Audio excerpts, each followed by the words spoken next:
Hi Patricia, and greetings Adelaide. It's really great to be able to be in touch with you. We're based in Bergen here for a ministerial meeting. I actually would like to say a little bit about my organisation through some slides, so I'm going to pass straight over to Professor Colin Moffat, who's been in charge of one of our main products, the Quality Status Report 2010.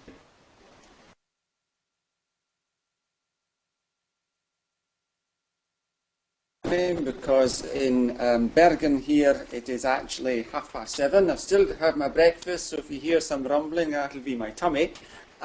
It's really fantastic to have this opportunity to tell you a wee bit about our QSR, but first of all I thought I'd tell you a wee bit about myself. By way of introduction, I've sort of telling you a wee bit about where I've come from in terms of my science, my fascination, family, food and fieldwork, and the reason why I've chosen that is because as a kid I was so fascinated with science that rather than actually building models of boats or trains, I built a model of DNA in my bedroom. As far as the family is concerned, I think that the marine environment is so important. We want to ensure that my family in the future will be able to play in the sea. And the picture you see there is of my daughter sort of falling over, having been standing up in two canoes and trying to balance.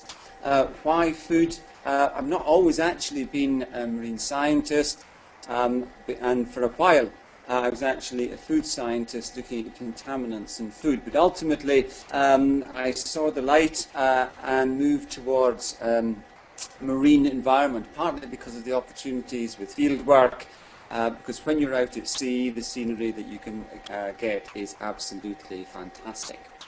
Anyway, what I'd like to do is tell you a wee bit about the vision that OSPAR has and what we've just recently delivered in terms of our quality status report. OSPAR's vision is of a clean, healthy and biologically diverse sea used sustainably.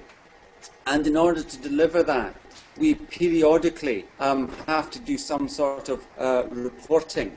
And the reporting that we actually done, OSPAR has a history of reporting through our quality status reports going back to 1993 when we reported specifically on the North Sea.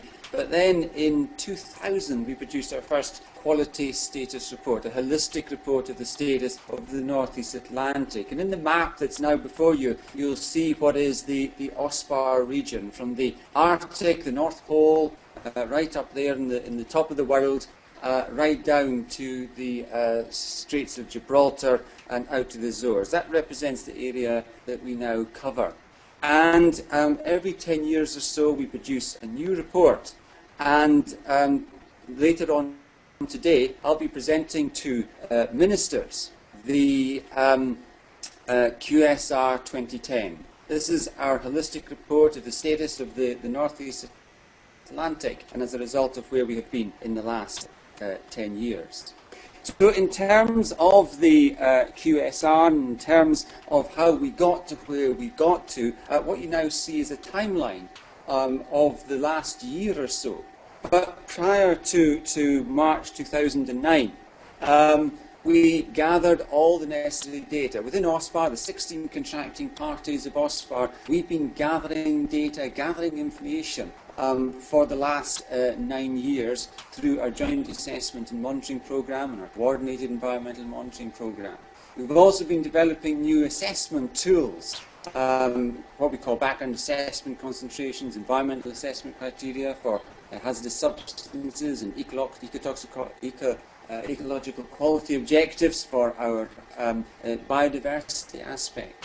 And we turned these into assessments, our working groups and our wider committees.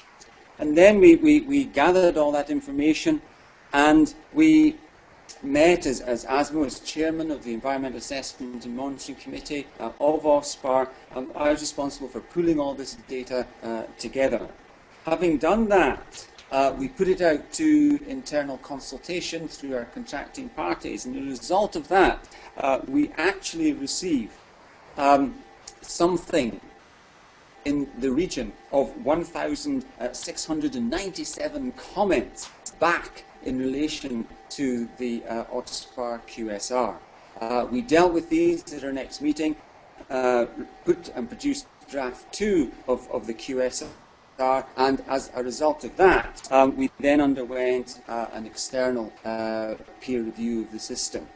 Once we responded to that, we brought together the final QSR and signed it off at our meeting in The Hague earlier on this year, and handed it at that stage over to the editorial group, which in fact I had the privilege of chairing that group as well. So having produced all that and having taken through the stage to it, let me just tell you exactly where we are in terms of what the QSR actually is. The QSR is a package deal. It's not just the wonderful book that we have as the final summary document. The QSR is a combination of many assessments on fisheries, shipping, climate, the output of working groups in terms of assessments of eutrophication and hazardous substances. We've also done some special work in terms of special assessment of what we call our Utrecht output, which is ecosystem assessment, where we're trying to look at cumulative human impact. Also, I'm very excited by the fact that this afternoon, or actually just before you go to bed tonight, you should all go on to our EQSR, because this is going to be launched later today. The address is there before you, qsr2010.ospar.org, and you'll be able to see what we've done in terms of our reporting in respect of the QSR. The key thing was that we really did want to make our points. We really did want to get our messages across, and consequently the whole of the QSR is actually colour-coded. Our hazardous substances are red, but up front we've got what it is that we've found, what our main conclusions are, and also where we feel we should be going into the future. We want the whole thing to be very, very accessible, and consequently what we have is we have a table summarising the situation. The one you see before you, in fact, is the hazardous substances one, and what you'll see there is we've got a traffic light system as to where we are in terms of delivering the OSPAR strategies, how well we've done, and the situation that we're actually in there. But not only are we saying where we are in terms of whether we've got many problems, some problems, or no problems, we're giving a confidence assessment in terms of the situation. We're telling you how confident we are with our assessment. And I think that's very important, because we've got to be upfront in terms of our delivery. Not only have we got it for hazardous substances, but we have it for eutrophication. And what you see there is for Region 2, which is the Greater North Sea region. We have many problems, in fact, and we've got high confidence of that. Within Region 1, we're saying we've actually got no problems at all, but our confidence there is very low. Key thing also we want to say is what action is needed. Who needs to do what, whether it is OSPAR or our colleagues within the wider EU, or indeed the United Nations Environment Programme. We're highlighting who does what and where.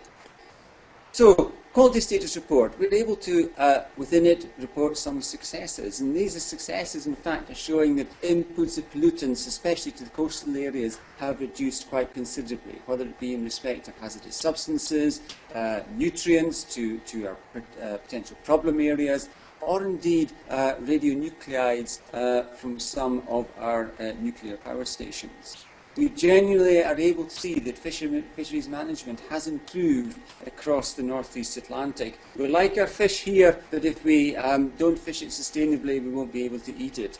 And what we've found is indeed that discards have diminished. We've found through negotiations and collaborations with the Northeast Atlantic Fisheries Commission that illegal, unreported and unregulated fishing has decreased. We've also shown that our demersal fish community is actually recovering as a result of our management activities. The list of species and habitats that OSPAR developed in 2003 and added to in 2008 is a significant step forward, because what it shows is we understand some of the ecology that is there and how we should actually be dealing with it. And we're actually pointing to where the pressures and impacts are. We've tested our ecological quality objectives, these targets which we've put together which actually, if we attain the targets for all our ecological quality objectives, we should have good status right across our areas. For example, within the area of the contaminants, the reduction in the presence of tributyl means that we don't have female dog whelps growing penises anymore. I'm glad to say that the concentrations of TBT have diminished, and so has the impisex within our dog house. Not only that, but we've got and developed collective and innovative assessment approaches, which has really put OSPAR at the forefront of assessments of both our coastal and wider offshore areas. But there still remain many challenges. We found that within the Greater North Sea, 17% of our surface area still has problem areas. We know that in monitored sites, we still have unacceptable status for concentrations of mercury and likes of polycyclic aromatic hydrocarbons. And there you see in Region 3, which is the Celtic Seas, the areas to the west of Ireland, west of UK, we've got 24% of our monitored sites still unacceptable for mercury, and 61% still unacceptable for polycyclic aromatic hydrocarbon. What this also shows is that right across the OSPAR maritime area, we have species under threat and we have habitats under threat. And we still haven't quite managed to attain the 10% protected areas. We also know that there's considerable loss of biodiversity, and this continues. We're also experiencing climate changes and the impact of increased concentrations of carbon dioxide in the atmosphere, especially in the likes of the Arctic, where at the end of the day, ocean acidification is becoming an increasing problem. The reduction in sea ice and the appropriate habitat is the problem. And on top of this, we have increasing and new activities. We want to get more energy, whether it be wind, tidal or wave power, as part of our mitigation to climate change. Yet this is a new activity. Greater tourism is occurring in our coastal areas, putting greater pressures on the coastal areas right across the OSPAR maritime area. And we're finding that increased emissions from shipping is also causing us problems. So we've got many challenges remaining. What this QSR does is it gives us very clear direction to the revision of OSPAR strategies, and it has laid the foundation for our new Joint Assessment Monitoring Programme, which our ministers are going to sign off later today. It's provided us with a platform for a very important piece of legislation we have here in Europe. Europe has put forward the EU Marine Strategy Framework Directive, and OSPAR has the job of coordinating or monitoring, coordinating the way forward for the 16 contracting parties within the OSPAR maritime area. What this has also done is it's demonstrated the urgency and the need to tackle the impacts, especially in the high Arctic. And we're able to, through our QSR, highlight OSPAR's attempts to integrate the ecosystem approaches to actually measure the combined human impacts, because actually it's inherently difficult to implement the ecosystem approach and to understand how it should be measured. And ultimately, best practice, I'm sure you're all familiar with the UN assessment of assessments, and hopefully we've managed to deliver what is required through that. So, just in closing, I would like to encourage you all to be excited by the EQSR as I am, but not only that, to go in and to read about it, to go on to the website later on today and to dial up qsr2010.ospar.org and find out how we are managing not only our coastal areas but our deep sea areas, how we have developed new assessment criteria and ultimately taken it forward such that we believe that we will deliver on our vision of clean, healthy, safe North East Atlantic.